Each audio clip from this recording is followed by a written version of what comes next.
हाँ भाई, सभी प्यारे बच्चों का स्वागत है आपके अपने रापचे गुरु सुरेंद्र महला की इस ललन टॉप क्लास में। और आज की जो अपनी ये जो क्लास है एक बहुत ही महत्वपूर्ण टॉपिक पे होने वाली है। थंबनेल पे आपको दिख रहा होगा कि भारत के समुद्री मार्ग की खोज वास्को डी गामा ने कैसे की थी। मानी भारत की खोज तो नहीं बेटा, भारत तो ऑलरेडी पहले से एक देश है। तो भारत की खोज पुर्तगालियों के द्वारा या यूरोपियों के द्वारा किस प्रकार से कौन सी परिस्थितियों में की गई, इसका जो विस्तृत जो अध्ययन है ना, सचित्र अपने आज की इस क्लास में अध्ययन करेंगे। बहुत ही इंपॉर्टेंट और ज्ञानवर्धक ये जो क्लास है आपके लिए होने वाली है।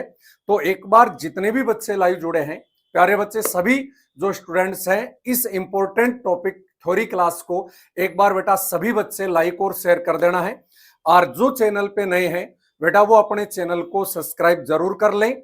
आपके लिए इस चैनल पर लाइव और आपको रिकॉर्डेड दोनों ही क्लास से बहुत ही महत्वपूर्ण देखने को मिलती है। और रोजाना प्यारे बच्चों अपने टेस्ट भी आपके लिए फ्री में चलते हैं। तो टेस्ट सीरीज अपनी रोजाना रात को 10 बजे कैसे फ्री में चलती है, उनके लिए आप अपना कोई भी लाइव जो सेशन है उसका लास्ट पार्ट जो देख सकते हो, उसके अंत में आपको हर लाइव क्लास के लास्ट में बताया जाता है कि जो अपनी फ्री जो टेस्ट है राजस्थान जीके की, इंडिया जीके की, ललन टॉप प्रश्नोत्तरी की, वो कैसे चलती है।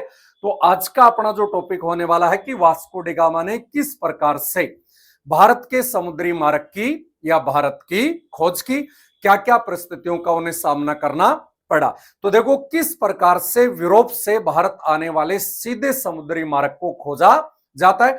उस समय के लिए बेटा सब कुछ अंधकारमय था, पानी ही पानी। तो देखो भारत के व्यापारिक संबंध बेटा यूरोप से तो नहीं थे, पर भारत के व्यापारिक संबंध अरब और रोम साम्राज्य से सिंधु घाटी, आज से नहीं बेटा, सिंधु घाटी सभ्यता के समय से ही भारतीय व्यापारियों के संबंध वो रोमन और अरबी व्यापारियों से अपने रहे हैं। तो यहां पर अपन सीधा चलते हैं सबसे पहले कि किस प्रकार से भारत के समुद्री मार्ग की खोज होती है। और भारत के समुद्री मार्ग की खोज करने का साहस सबसे पहले करते हैं पुर्तगाली।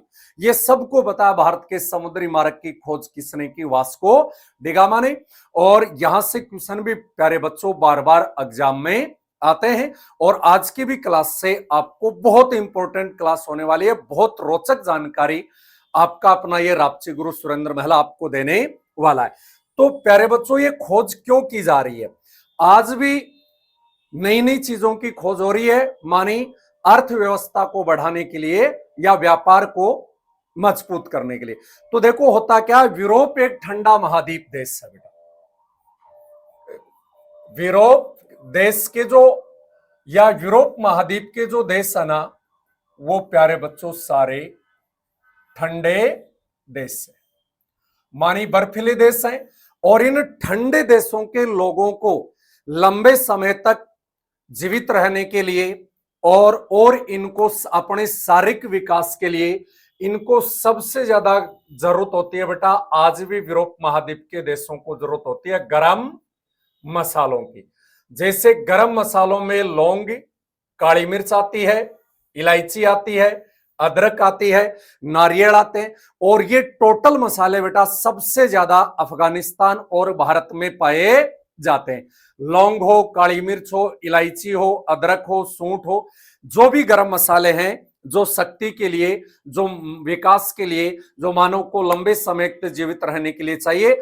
और प्यारे बच्चों पहले उस समय राजतंत्र था, तो राजतंत्र में राजा का और प्रजा का, सेना का मजबूत होना, लंबे समय तक जीना आवश्यक था। और इस ठंडे प्रदेशों में सबसे ज्यादा मांग थी बेटा गरम मसालों की।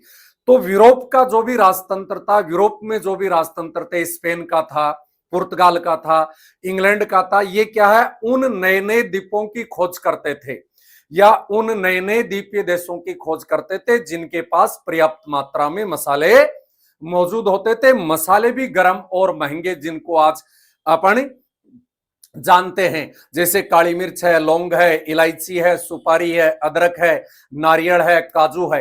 ये टोटल मसालों की यूरोप के लोगों को सख्त जरूरत थी।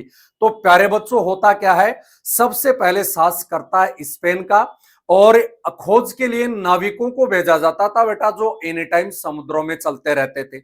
जैसे आज भी किसी चीज के लिए काम वही तो करता है। जैसे अपन को कोई सामान मंगाना हो बेटा, अपने घर से या शहर से अपन को कोई लोडिंग का सामान मंगाना हो, तो अपन किससे बात करेंगे? जो लोडिंग टेम्पो चलाता हो, जो लोडिंग गाड़ी चलाता हो। ज्यादा बड़ा सामान चाहिए तो ट्रेलर वाले से बात करेंगे। तो बेटा इन नए नए द्वीपों की खोज के लिए किससे बात की जाती? नाविकों से। तो होता क्या, यूरोप में एक आमूलचूल एक परिवर्तन आता है घटना से।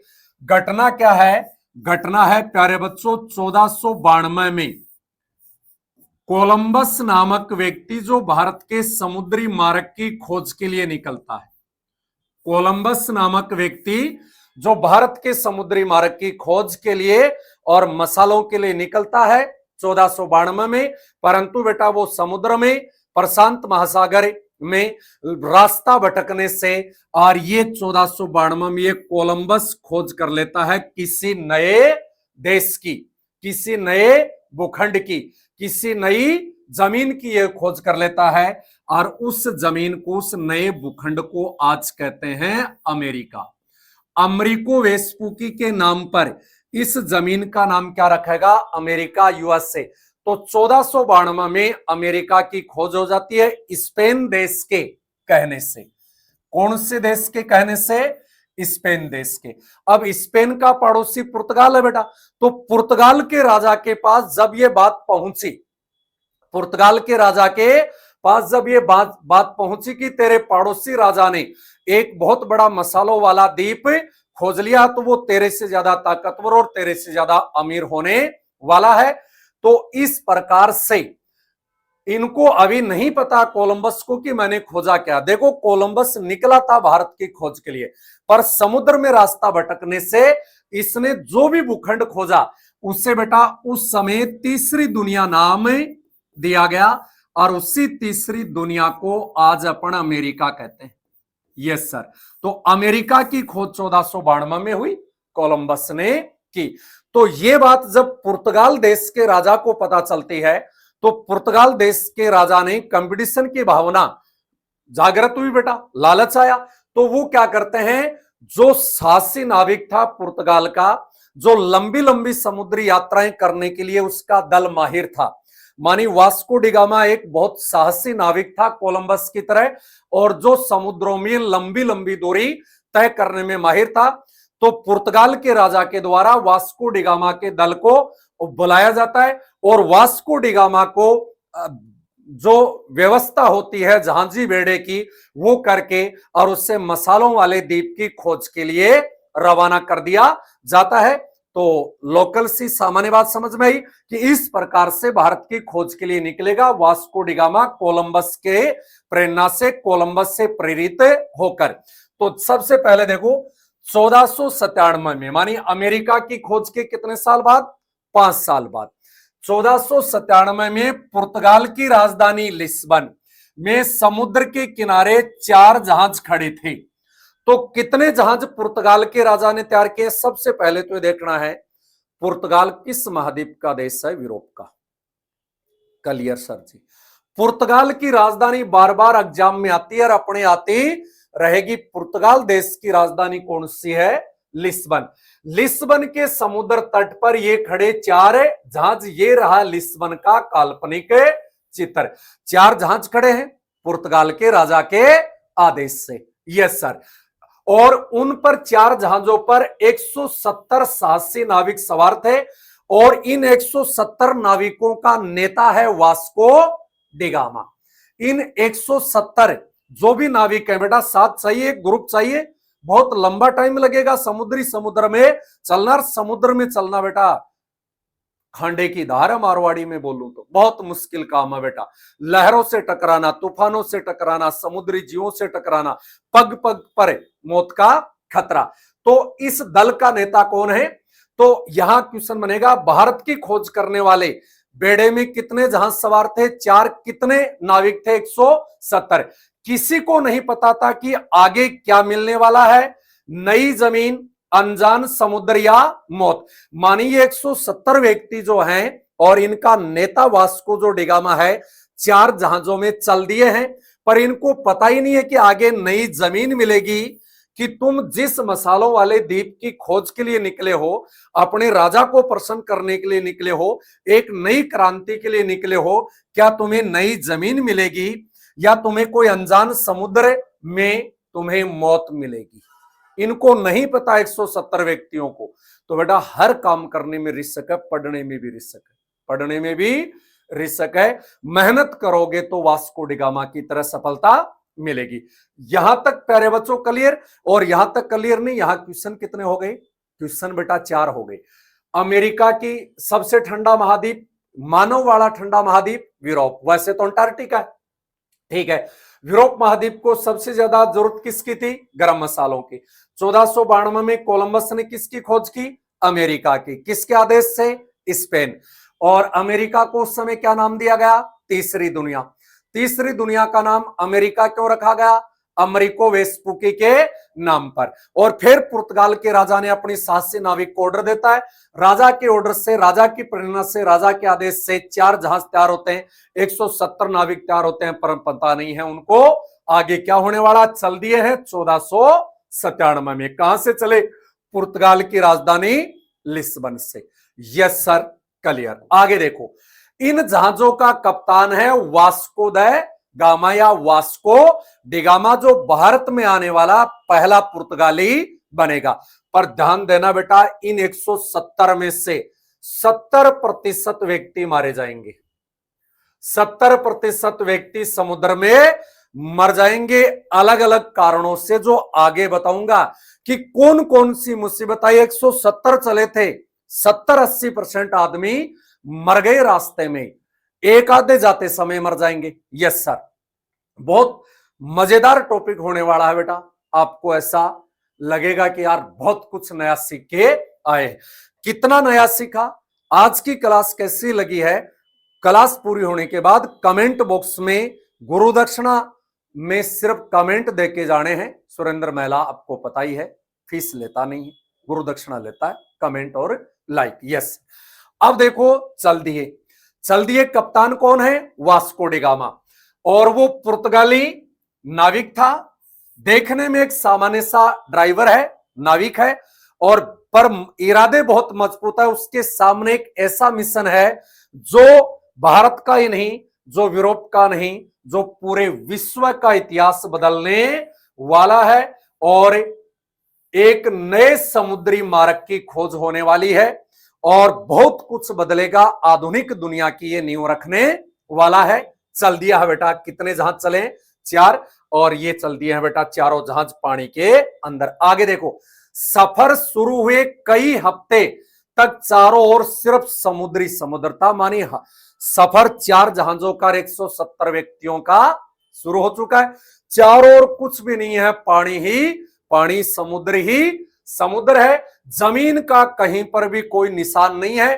धीरे धीरे नाविकों के शरीर जवाब देने लग गए। जो भी 170 नाविक थे, अलग अलग प्रकार के, मानी एक जहाज को 10 जने चलाते, फिर 10 हो जाते, वो चलाते। 170 इसलिए थे 4 जहाजों में, और उसमें धीरे धीरे नाविकों के शरीर जवाब देने लग गए। क्यों बेटा, मैं बता दूं, क्योंकि लंबे समय तक, आप साइंस के बच्चे हो, आपको पता चलेगा, क्योंकि बेटा लंबे समय तक समुद्र में रहने से, लंबे समय तक समुद्र में रहेगा तो उससे फल नहीं मिलेंगे, ताजे सब्जियां नहीं मिलेंगी, नींबू नहीं मिलेगा।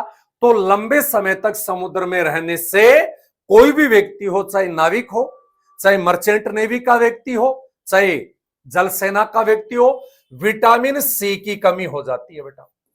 लंबे समय तक समुद्र में रहने से विटामिन सी की कमी हो जाती है। क्यों? क्योंकि न तो उन्हें नींबू मिलता, न ताजे फल मिलते हैं, न उनको ताजी सब्जियां मिलती है, न संतरे मिलते हैं। तो धीरे धीरे क्या होने लगता? Vitamin C. विटामिन सी की कमी से रोग होता है बेटा सक्करवी। विटामिन सी की बिल्कुल कमी हो जाती है।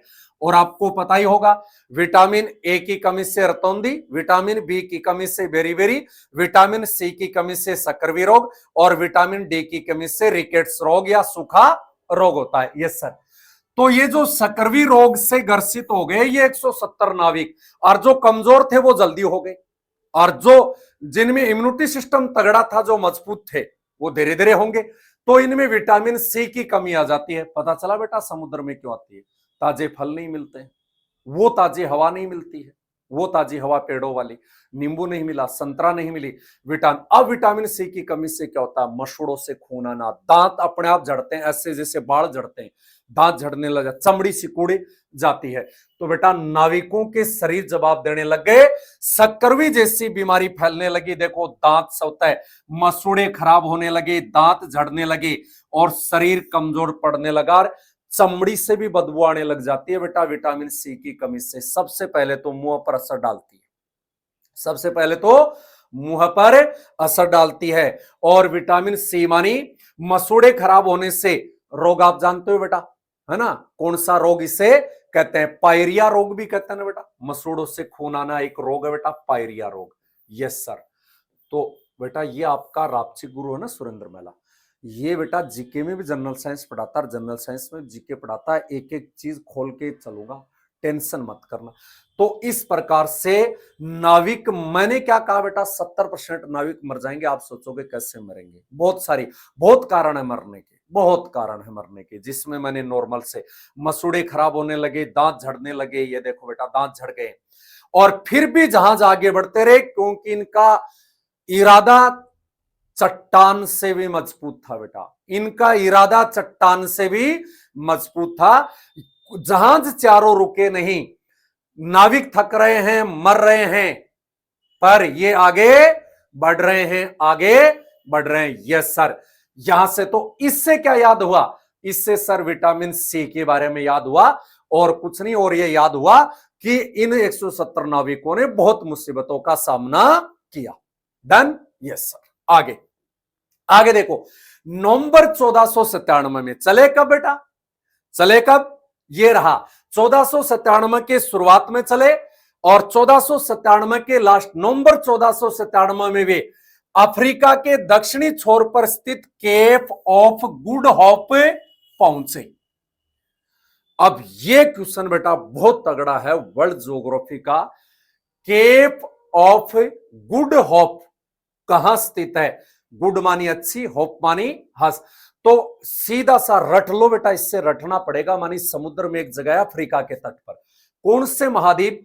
अफ्रीका महाद्वीप के दक्षिणी छोर पर, जो अफ्रीका महाद्वीप सबसे गर्म है और प्राचीन महाद्वीप है, अफ्रीका महाद्वीप के दक्षिणी छोर पर केप ऑफ गुड होप स्थित है।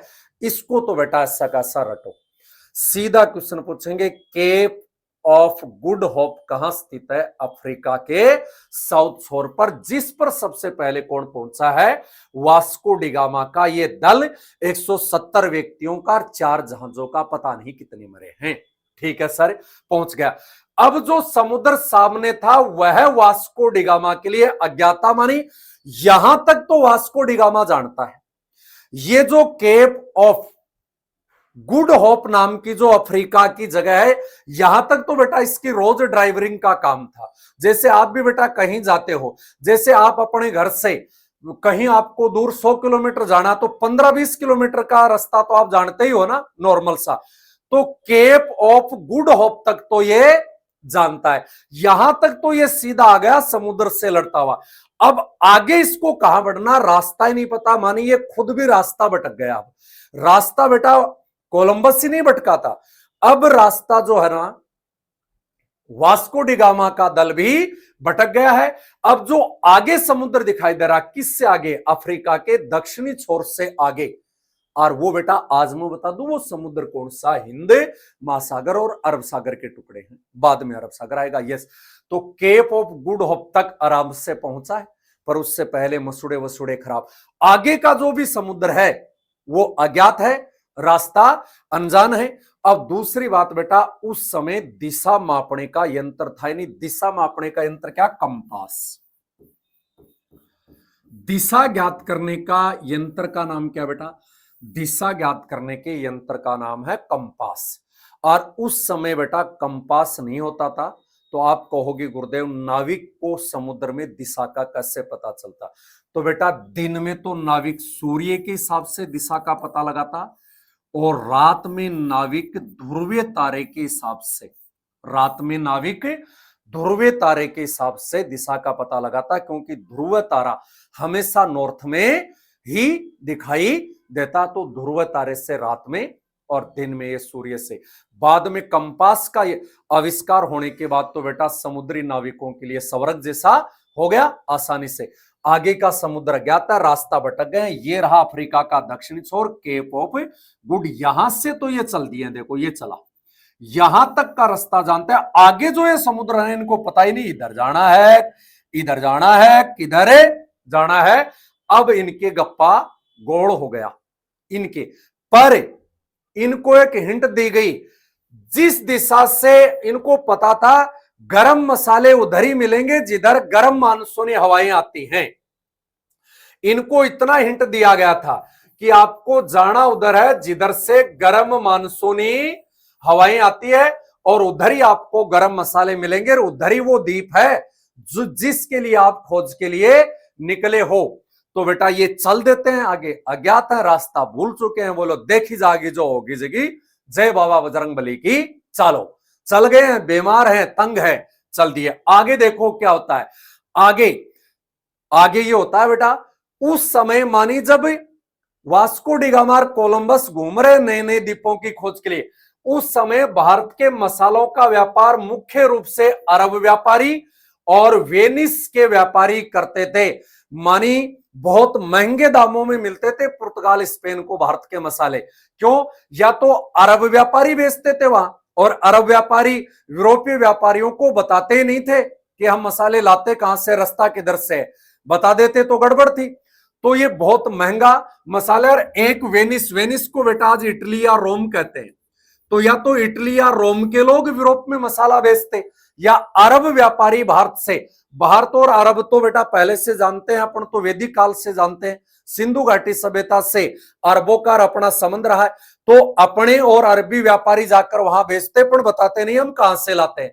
यही बात पता करने के लिए अब बेटा कि अपन डायरेक्ट उस द्वीप से यदि मसाले खरीद लें, तो इन व्यापारियों को जो हमारे यहां मसाले बेचते हैं, ये जो अरबी व्यापारी हैं, जो ये रोमन साम्राज्य के व्यापारी हैं, इन्हीं का जवाब देने के लिए तो वास्को डिगामा निकला है। Yes sir. तो देखो, अगर पुर्तगाल सीधे भारत पहुंच जाता है, मानिए अगर वास्को डिगामा का दल चारों जहाज वाला सीधे भारत पहुंच जाता, तो यूरोप और भारत के बीच का व्यापार का पूरा समीकरण बदल सकता था, और पहुंचने का प्रयास हो रहा है। और इसी के लिए तो मानिए समीकरण बदलने के लिए तो 170 व्यक्ति और 4 जहाजों को लेकर केप ऑफ गुड होप तक तो पहुंच चुका है। कौन? वास्को डिगामा, पुर्तगाल की राजधानी लिस्बन से। Yes sir. तो यहां पर क्वेश्चन क्या बनेगा, यहां पर क्वेश्चन ये बनेगा, यूरोपियों के आगमन से पहले यूरोप में मसाले पहुंचाने का काम कौन करते थे? रोमन या वेनिस साम्राज्य और अरब व्यापारियों के व्यापारी। और यदि कोई पुर्तगाल या यूरोप का सीधा कोई व्यापारी भारत आ जाता है, तो इस पूरे विश्व के व्यापार के समीकरण बदलने वाले थे, और 100% बदलेंगे। अब प्यारे बच्चों ध्यान देना, अब वास्को डिगामा को मिलेगा एक भारतीय व्यक्ति जो ये व्यापार कर रहा ना, अरे अपन तो पहले से करते ही थे सिंधु घाटी सभ्यता के। अब इस वास्को डिगामा को आगे बढ़ चुका है, देखो यहां आगे समुद्र ज्ञात है, ये बढ़ रहा है, प्रशांत महासागर में है अभी तक। आगे देखो इससे मिला एक भारत का व्यापारी, वे आगे बढ़े किस महासागर में? प्रशांत महासागर में आगे बढ़ा वास्को डिगामा का दल। प्रशांत जो 5 महासागरों में सबसे बड़ा और सबसे गहरा है। Yes sir. आगे बढ़े, आगे बढ़े तो एक बेटा एक जगह आती है हवाई द्वीप समूह। कौन सी जगह आती है बेटा? हवाई द्वीप समूह नाम की एक जगह आती है प्रशांत महासागर में, और इसी हवाई द्वीप समूह को सैंडविच द्वीप भी कहते हैं। और सैंडविच आप खाते भी हो ना, सैंडविच द्वीप भी कहते हैं। यहां पर वास्को डिगामा का दल रुकता है आराम के लिए। जैसे बेटा अपन भी कई लंबे टूर के लिए जाते हैं तो रास्ते में होटल पे रुकते हैं ना, सड़क पे जो होटल होते हैं, हाईवे पे जो होटल होते हैं, और अपनी थोड़ी उस होटल में और भी तो व्यक्ति रुके हुए होते हैं, कोई ट्रक वाला रुका हुआ था, कोई कार वाला, कोई बस वाला, कोई मोटरसाइकिल वाला, सारे रुके। तो ये बेटा प्रशांत महासागर के समुद्री मार्ग का नाविकों का या व्यापारियों के रुकने की जगह थी। प्रशांत महासागर में एक द्वीप था, द्वीप मानी एक जमीन का टुकड़ा था, और उस प्रशांत महासागर के उस द्वीप के टुकड़े पर ये व्यापारी जो भी होते थे ना, ये रुककर आराम करते थे, खाना वाना खाते थे। पर मैं इसके बारे में थोड़ी और दे दूं, बाद में बताता हूं। इस हवाई द्वीप समूह को प्रशांत महासागर का चौराहा या क्रॉस रोड भी कहते हैं। हवाई द्वीप समूह को प्रशांत महासागर का चौराहा या हवाई द्वीप समूह को प्रशांत महासागर का क्रॉस रोड भी कहते हैं। Yes sir. और कौन से प्रशांत महासागर का? उत्तरी प्रशांत महासागर का, क्योंकि प्रशांत एक ऐसा महासागर है जो पृथ्वी के दोनों कोनों में फैला है। तो अपन उत्तरी गोलार्ध में आते हैं, तो उत्तरी प्रशांत महासागर का चौराहा या क्रॉस रोड कहते हैं हवाई द्वीप समूह या सैंडविच को। यहां पर कुछ व्यापारी रुके हुए हैं अलग अलग देशों के। यहां पर कुछ व्यापारी आराम कर रहे हैं, खाना खा रहे हैं, अपने जहाजों का लंगर डाल रखा है। वहीं पर पहुंचता है कौन? वास्को डिगामा का दल। कहां पहुंचता है? केप ऑफ गुड होप से हवाई द्वीप समूह सैंडविच पर पहुंचता है, आराम करता थोड़ी बहुत देर उसका दल, और वो प्रशांत महासागर का चौराहा। अब मैं यहां एक तगड़ा क्वेश्चन पूछूंगा प्यारे बच्चों, जिसका उत्तर आपको क्लास पूरे होने के बाद कमेंट बॉक्स में देना है। यदि उत्तरी प्रशांत महासागर का चौराहा हवाई द्वीप समूह है, तो आपको बेटा क्लास पूरी होने के बाद उत्तर देना है दक्षिणी प्रशांत महासागर का चौराहा किसे कहते हैं? दक्षिणी प्रशांत महासागर का चौराहा किसे कहते हैं? इसका उत्तर आपको कमेंट बॉक्स में देना है। और आज की ये क्लास कैसी लगी है ये भी उत्तर देना। आगे देखो कि यहां पर आराम कर रहे हैं, तो वो आगे बढ़े। हवाई द्वीप समूह के पास वास्को डिगामा को एक गुजराती व्यापारी अब्दुल मनिक मिलता। एक गुजरात का व्यापारी था जो अपना सामान बेचने के लिए जा रहा था, और उस गुजराती व्यापारी का नाम है अब्दुल मनिक। ऐसा कहते हैं कि मानी जहां वास्को डिगामा आना चाहता था, वहीं का एक व्यापारी उसे रास्ते में मिलता है, उस अज्ञात समुद्र में मिलता है। और उस व्यापारी का नाम नोट कर लो बेटा, कि पहला भारतीय व्यापारी जिससे वास्को डिगामा की मुलाकात हुई रास्ते में, अब्दुल मनिक नामक गुजराती व्यापारी से मुलाकात हुई। उस गुजराती व्यापारी ने वास्को डिगामा को बताया कि तुम मानसूनी हवाओं के साथ आगे बढ़ते जाओ, खुद ब खुद आप भारत पहुंचा देंगी। मानी यहीं से हमारे देश की यहीं से मानसूनी हवाएं उड़ती हैं। ये रही, ये है बेटा अपना अरब सागर है, और ये इधर प्रशांत महासागर है। उसने कहा यहीं से हमारी मानसूनी हवाएं उड़ती हैं, और ये मानसूनी हवाएं जिधर जा रही है ना, ये मानसूनी हवाएं जिधर जा रही है उधर चले जाओ। देखो बेटा क्या मिस्टेक हुई है अपनी।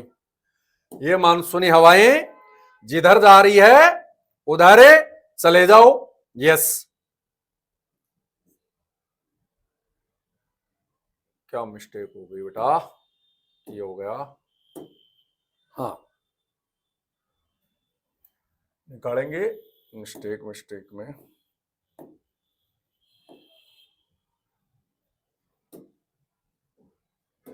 नया स्टूडियो लगाने का ये भी होता है बेटा, पता ही नहीं चलता है। ठीक है, चलो एक बार ऑफ करके फिर करते हैं चालू। रहना, एक बार थोड़ी सी टेक्निकल इश्यू आ गया, बहुत मजेदार चीजें ये होने वाली है।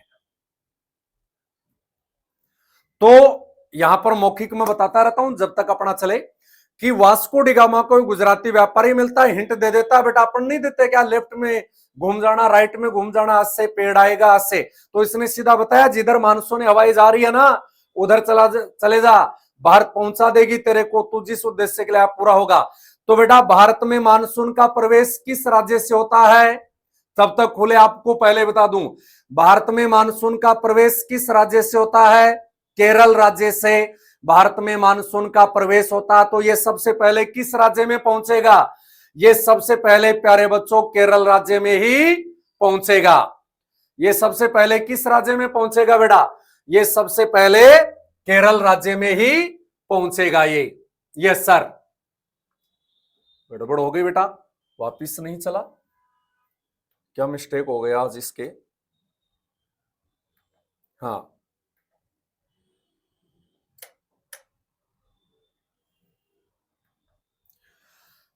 तो वास्को डिगामा अब्दुल मलिक की सहायता से चल रहा है। यस सर, चल रहा है। और जिधर से मानसूनी हवाएं जा रही है उन मानसूनी हवाओं के समांतर चला, अरब सागर में प्रवेश करेगा और अरब सागर में प्रवेश करके सीधा पहुंचेगा भारत के केरल राज्य। और केरल राज्य में कहां पहुंचेगा बेटा? केरल राज्य के बंदरगाह या पोर्ट कालीकट पर पहुंचेगा। कहां पहुंचेगा बेटा? कालीकट पर पहुंचेगा। और ध्यान से सुना, यहां होता क्या है, कालीकट की लोग, अपने भारत के लोग बेटा हाइट में भी थोड़े कम होते हैं और वो कलर में भी बेटा थोड़े वैसे पक्के कलर में होते हैं। तो ये लोग बेटा, पुर्तगाल के लोग 8-8 फीट हाइट के थे। पुर्तगाल के लोग ऐसा कहते हैं कि 8-8 फीट हाइट के थे। 8 फीट हाइट के ये लोग थे और गोरे और चिट्ठे थे। जो ही बेटा ये कालीकट के तट पर ये समुद्र से उतरते हैं, जो ही ये लोग कालीकट के तट पर ये किससे उतरते हैं बेटा? ये समुद्र से उतरते हैं। तो समुद्र से उतरते हैं तो भारतीय जो लोग है ना, इनको बेटा कुछ स्पेशल या विशेष या समुद्र से प्रकट हुआ देवता या कोई अन्य चीज इनको समझ लेते हैं। और उस समय बेटा कालीकट के राजा कौन थे, यहां पर अपना वो नहीं खुला है, चलो यहां से मैं, उस समय बेटा ये अब सीधे पहुंच गए मई 1498 में। ये सीधे कहां पहुंच गए बेटा? ये सीधे पहुंच गए कालीकट। सीधे कहां पहुंच गए बेटा? ये सीधे पहुंच गए हैं कालीकट पहुंच गए। यस सर, ये सीधे कहां पहुंच गए? कालीकट पहुंच गए। और कालीकट के इस समय राजा कौन है बेटा? कालीकट के इस समय राजा हैं जमोरिन। कालीकट के इस समय राजा कौन है? जमोरिन बेटा इस समय कालीकट के राजा हैं। और कुछ दंत कथाएं, किताबें नहीं बेटा, कुछ दंत कथाएं ये कहती हैं कि केरल के लोगों ने इनको समुद्र से प्रकट हुआ कोई दिव्य आत्मा या देवता समझ लिया था। और ये ऐसा भी बेटा, सामने इनको अब्दुल मलिक ने बताया ना, इनको कालीकट का, केरल का कालीकट शहर दिखाई दिया और इनकी खुशी का ठिकाना नहीं रहा। तो जमोरिन ने क्या किया? वास्को डिगामा का भव्य स्वागत किया। जमोरिन ने क्या किया बेटा? वास्को डिगामा का भव्य स्वागत किया। और स्वागत करने के बाद आने का कारण पूछा कि आप क्यों आए हो और कहां से आए हो? तो इन्होंने बताया कि हम तो केवल व्यापार के लिए मसालों का सैंपल लेने के लिए पुर्तगाल के हैं और हमारे महाराज ने भेजा है हमें। तो भारतीयों का बेटा अतिथि देवो भव, हमारी तो आदत हमेशा ही क्या रही है, अतिथि देवो भव। और उस समय बेटा कालीकट को कोझिकोड कहते थे। उस समय कालीकट को क्या कहते थे बेटा? उस समय कालीकट को कोझिकोड कहते थे। यहां पर ये पहुंचते हैं, कहते हैं कि सेना के द्वारा भी घेरे जाते हैं। और जमोरिन, राजा जमोरिन था, वंश का नाम भी है। और ये कब पहुंचते हैं भारत में? भारत में पहुंचता मई 1498 में। और जो सपना लेकर चला था बेटा, वो सपना 16 या 20 मई की डेट है बेटा भारत आने की। और ये पहुंचते हैं और भारत से एक नए केप फूड होते हुए और एक नए समुद्री मार्ग की खोज कर ली जाती है, जो यूरोप और भारत के व्यापार के समीकरण ही बदल देता है। अब जो दंत कथाएं साथ में और रोचक चीजें बताता हुआ चलूं बेटा, यहां पर भव्य स्वागत होता है। कारण बताता है कि मैं इसलिए आया हूं, और भारत में सबसे ज्यादा मसाले केरल में होते हैं, इसलिए केरल पहुंचा। मानी इससे थोड़ी पता था बेटा, आपको पता होगा, वास्को डी गामा को थोड़ी पता है सबसे ज्यादा मसाले केरल में होते हैं भारत में, और उस समय कोई एक राज्य थोड़ी था। पर इससे तो अब्दुल मलिक ने बताया ये मानसूनी हवाएं जिधर जा रही है तो चला जा, तेरा उद्देश्य वहीं पूरा हो जाएगा। माने अब्दुल मनिक को तो पता था मानसूनी हवाएं सबसे पहले केरल में प्रवेश करती है और मसाले उसी केरल कोझिकोड मालाबार साइड में होते हैं। ये वहीं पहुंचा और वहीं सबसे ज्यादा मसाले। अब बेटा कहते हैं कि ये जो जहाज लेकर आया था ना, वो सारे जहाज मसालों से लाद दिए। ये सैंपल लेने आया था और इसके पास कितने जहाज है बेटा? 4। कहते हैं कि जाते समय आदमी आधे नाविक तो मरी गए, ये लेने के लिए केवल सैंपल आया। ये तो रास्ता ही तो खोजने के लिए आया। अब राजा ऑर्डर देगा तब आएगा। तो ऐसा कहते हैं बेटा, ये सैंपल ही नहीं, इतने मसाले थे भारत के केरल में, आज भी होते हैं, उस समय भी राजा ने वो चारों जहाज ही मसालों के लाद दिए।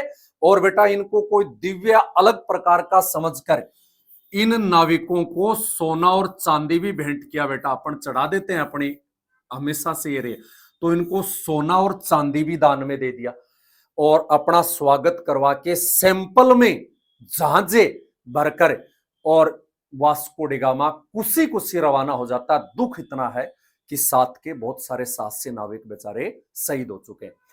वापिस लिस्बन के लिए रवाना होता है। रास्ता तो आप जानता ही है, वही जहां से आया उधर से जाएगा। यस सर, जाएगा।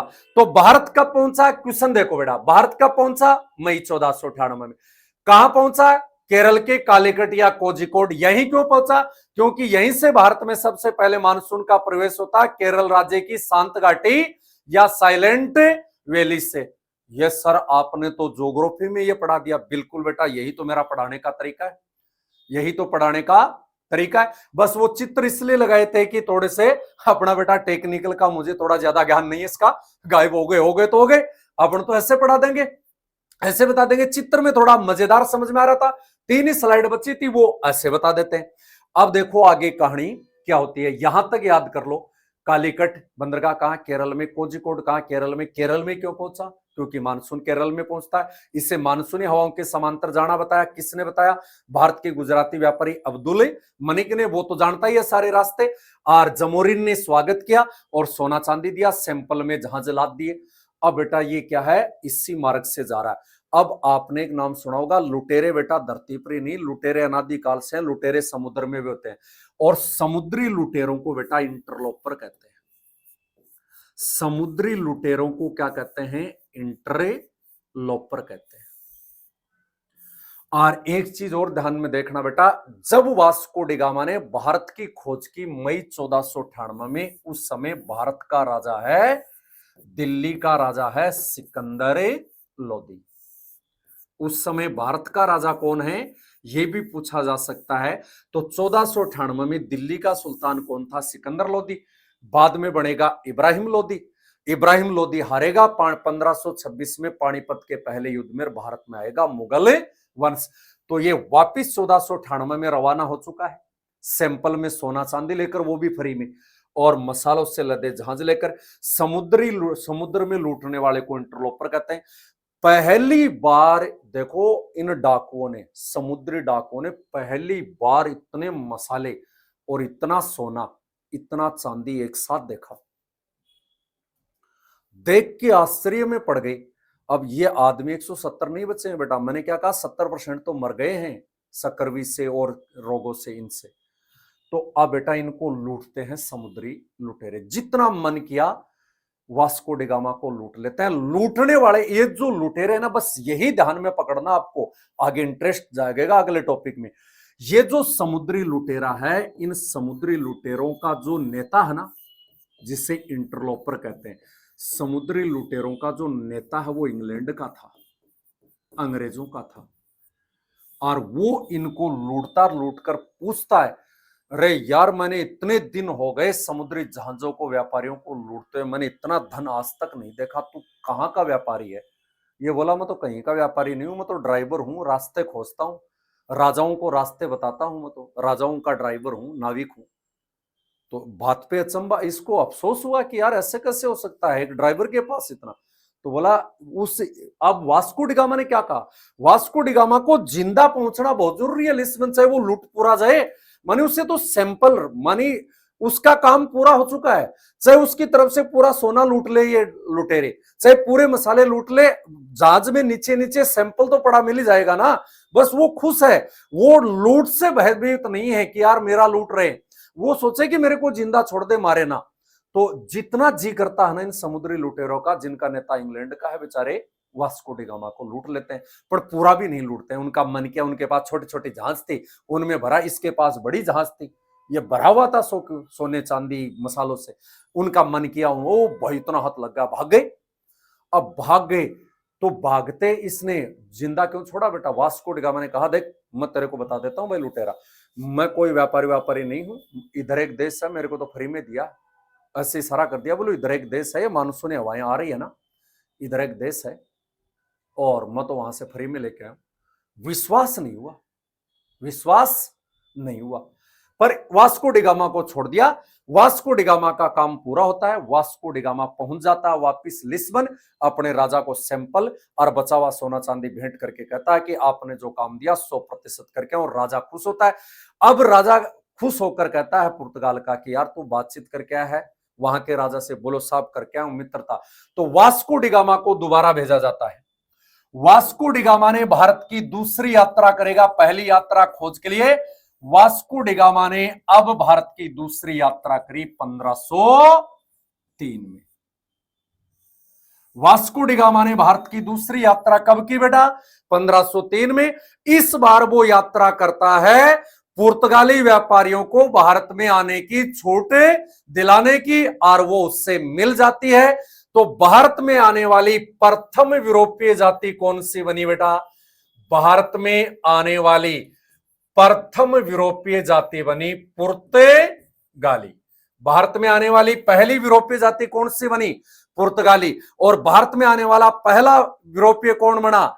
Vasco da Gama. कितने व्यक्ति लेकर चला? 170। कितने जहाज? 4। कब चला? 1497 में। कब पहुंचा? मई 1498 में। कहां कहां रुका?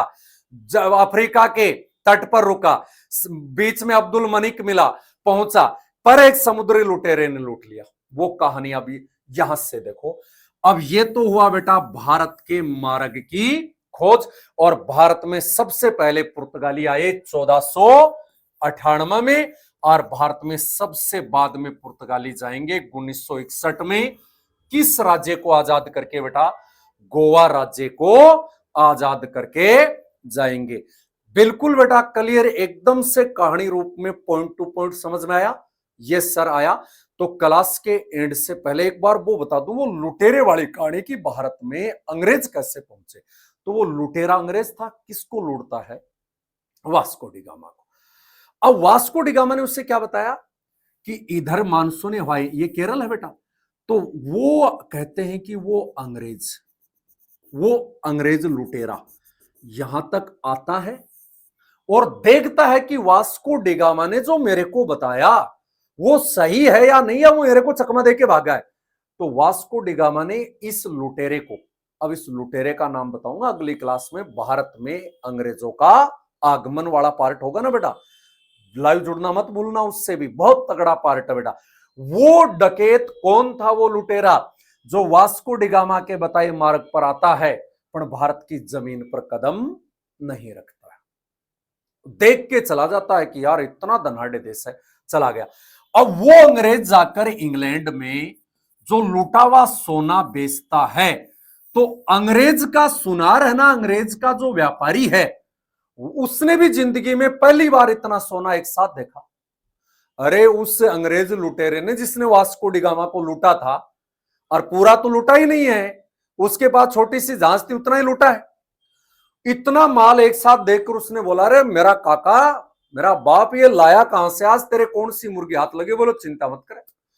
अब क्या है, उस लुटेरे का ये इंग्लैंड का ये सोनार व्यापारी परमानेंट ग्राहक था, तो उस लुटेरे ने इसको बता दिया कि यार एक मैंने ऐसे पुर्तगाल का कोई नाविक था, मैंने उसको लूटा और उसको ये दान में मिला था, पूरा पैसे व्यापार में नहीं, उससे ऐसे, और मसालों के जहाज भी भरे हुए थे, मसाले भी बेचे हैं उसने। मानिए व्यापारी तो सब बेचेगा बेटा, दुकान में सोना भी बेचेगा, चांदी, मसाले भी। तो बोला यार ऐसे ऐसे क्या होता है, मेरे को कोई वास्को डिगामा नाम का व्यक्ति मिलता है, और मैं वो झूठ नहीं बोल रहा, मैं खुद जाके देख के आया हूं, जमीन पर कदम तो नहीं रखा, डरता मेरी फट रही थी, 61 62 63 गुणेतर छिहत्तर 56 हो रही थी। तो अब बेटा इस बणिए के, इंग्लैंड के इस व्यापारी के, इस बणिए के लालच आ गया। अब ये बढ़िया बोला, मैं है ना, मैं जाऊंगा उस देश में, मैं खोजता हूं उस देश को कि फ्री में क्या मिलता हुआ, कैसे लूट सकता। तो बेटा ये इस रास्ते से तो आ नहीं सकता, हाँ इस रास्ते से तो नहीं आ सकता। क्यों? इस रास्ते में तो वो समुद्री लुटेरे मिलेंगे, और वो लुटेरों से डर कि यार तेरे को हमने रास्ता बताया तो खुद ही चल पड़ा। तो ये बेटा ऐसा कहते हैं कि पैदल ही चलता है इधर से, ये अफगानिस्तान रसिया होता हुआ, और भारत में आता है यहां। और उस समय भारत का राजा बन चुका है अकबर। उस समय भारत का राजा कौन बन चुका है? अकबर। और अकबर के काल में यह आगरा पहुंचता है कि हकीकत में ऐसा है या नहीं। और ऐसा कहते हैं कि अकबर इससे जेल में डाल देता है। आगर अकबर इससे कहां डाल देता है? जेल में डाल देता है। और ये तो भारत में आने वाला पहला अंग्रेज कौन है? ये व्यापारी। इसका नाम भी मैं बताऊंगा। भारत में अंग्रेजों का आगमन या भारत में ईस्ट इंडिया कंपनी के आगमन वाली क्लास में आज बताया भारत में यूरोपियों का आगमन। बाद में इससे अकबर जेल से छोड़ देता है, वापिस इंग्लैंड पहुंचता है। इंग्लैंड जाकर ये अपने व्यापारियों की एक मीटिंग करता है, और सारे व्यापारी वो मिलते हैं किससे? इंग्लैंड की महारानी से। और इंग्लैंड की महारानी को बताते हैं कि पुर्तगाल के राजा ने ऐसा कर लिया है, व्यापारिक संबंध स्थापित कर लिया, पुर्तगाली भारत में जा चुके हैं, पुर्तगाली भारत में जड़े जमा चुके हैं। लुटेरा तो मर गया होगा बेटा, ये कोई 70-80 साल निकल गए अब ये टाइम में, लुटेरा तो मर गया होगा, ये बढ़िया जाकर वापिस बताता है। तो इंग्लैंड की महारानी क्या करती है? 1600 ईस्वी में अकबर के शासनकाल में ईस्ट इंडिया कंपनी का गठन करती है। ध्यान देना बेटा, ईस्ट इंडिया कंपनी के गठन से पहले भी एक अंग्रेज व्यापारी भारत में आ चुका है, जेल में रह चुका है, उसका बारे में भी मैं बताऊंगा। इतना डीपली पढ़ाता हूं बेटा मैं, तभी तो बेटा टॉप रैंक देता हूं मैं। इतना डीपली पढ़ाता हूं तभी तो मैं रैंक दे देता हूं। तो वो अब ईस्ट इंडिया कंपनी की स्थापना होगी अकबर के शासनकाल में। पर अकबर 4 साल बाद मर जाता है, मानी 1605 में अकबर मर जाएगा, और अकबर का बेटा राजा बनेगा जहांगीर। और जहांगीर के शासनकाल में ये ईस्ट इंडिया कंपनी 1608 में सबसे पहले अजमेर में सर टॉमस रो के नेतृत्व में पहुंचेगी। हाँ सर, ये टॉमस रो तो याद है, जो जहांगीर के दरबार में अजमेर में आता है। जहांगीर इससे उपाधि देता है, और पर इससे व्यापार की अनुमति नहीं देता, क्योंकि भारत में 100 साल से पुर्तगाली जमे हुए हैं। पुर्तगालियों की अड़चन के कारण ईस्ट इंडिया कंपनी भारत आने के बावजूद भी जहांगीर व्यापार की अनुमति उससे तुरंत नहीं देगा। हाँ सर, आगे वाला तो हमें पता, ये बीच वाली कहानी तो बेटा पुर्तगाल वाली कहानी याद हो गई ना। मजा आया। भारत में पुर्तगालियों का आगमन कैसा हुआ, वास्को डिगामा का आगमन कैसा हुआ, भारत के समुद्री मार्ग की खोज कैसे हुई, किन परिस्थितियों में कितने क्वेश्चन बने, इसके बारे में आपको राय देनी है कि क्लास कैसी लगी। और जो मैंने क्वेश्चन पूछा है, दक्षिणी प्रशांत महासागर का चौराहा किसे कहते हैं, उसका उत्तर भी कमेंट बॉक्स में देना है। क्लास कैसी लगी ये भी आपको बताना है। ऐसी ही रोचक रापचिक और ललन टॉप क्लास से बहुत सारी अपने चैनल पे पड़ी है, बहुत सारी आपको मिलते रहेंगी। तो जुड़े रहिए, चैनल को सब्सक्राइब कर ले। और बेटा रोज जो शाम को मेरा टेस्ट होता है, उस टेस्ट के लिए मैं बता दूं, टेस्ट बेटा आपको करना क्या है, आपको मुझे 9351271761 पर अपना नाम और अपने जिले का नाम लिख के, अपना नाम और अपने जिले का नाम लिख के मुझे मैसेज कर देना है। व्हाट्सएप कॉल नहीं करना है बेटा, और मैसेज करके लिख देना है। और यहीं पर आपको बेटा मैं नोट्स भी फ्री देता हूं, टेस्ट भी फ्री देता हूं, और मैं बुकलेट्स भी फ्री आपको उपलब्ध करवाता हूं। ठीक है बेटा, तो आप इन नंबरों पे मैसेज करना, पर कमेंट जरूर कर देना बेटा। मैं कमेंट पढ़कर ही कई बार बच्चे का आंसर व्हाट्सएप पे देता हूं। तो आज का ये रापची को रोचक सेशन कैसा लगा, इसके बारे में भी कमेंट बॉक्स में अपनी राय दे। आपकी ये कमेंट ही है ना बेटा मेरे को थोड़ा सा ऊर्जावान बनाते हैं, मुझे ये नई नई रोचक चीजें आपको बताने के लिए प्रोत्साहित करते हैं। तो आगे मैं ऐसी रोचक बातें, रोचक चीजें, रोचक टॉपिक आपके लिए लाता रहूंगा। आज के लिए इतना ही, मिलते हैं नए टॉपिक के साथ में। और ये जो आपको सस्पेंस मैंने छोड़ा है, ये सस्पेंस आपको मैं पढ़ाऊंगा भारत में ईस्ट इंडिया कंपनी का आगमन या भारत में अंग्रेजों के आगमन वाले टॉपिक में। तो उसका इंतजार करें, जल्द ही आने वाला है। और रोजाना अपनी जो 7:30 बजे लाइव क्लास आती है उसमें लाइव जुड़ना ना भूले। आज के लिए इतना ही, धन्यवाद, ऑल दी बेस्ट। मिलते रहेंगे रोजाना। आपका अपना रापची गुरु अब आपसे विदा लेता है। ऑल दी बेस्ट, धन्यवाद।